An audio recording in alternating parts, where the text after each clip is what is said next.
We think diversification is, as practiced generally, makes very little sense for anyone that knows what they're doing. Diversification is a protection against ignorance. I mean, if you want to make sure that nothing bad happens to you relative to the market, you own everything. There's nothing wrong with that. I mean, that is a perfectly sound approach for somebody who does not feel they know how to analyze businesses.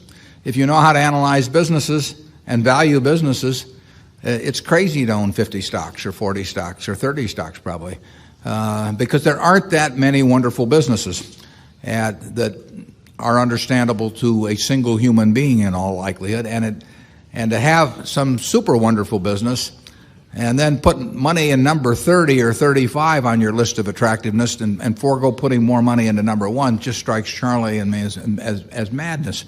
And it's conventional practice, and it may, if all you have to achieve is average, it may preserve your job, but it's a confession in our view that you don't really understand the businesses that you own. Yeah, what he's saying is that much of what is taught in modern corporate finance courses is twaddle. Do you want to elaborate on that, Charlie?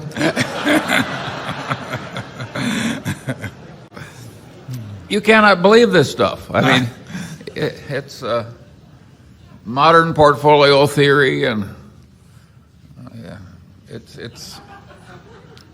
it has no utility. I mean, it will tell you how to do average, but I think anybody can figure out how to do average in 5th grade. I mean, it's just not that difficult, and it's elaborate, and there's lots of little Greek letters and all kinds of things to make you feel that you're in the big leagues, but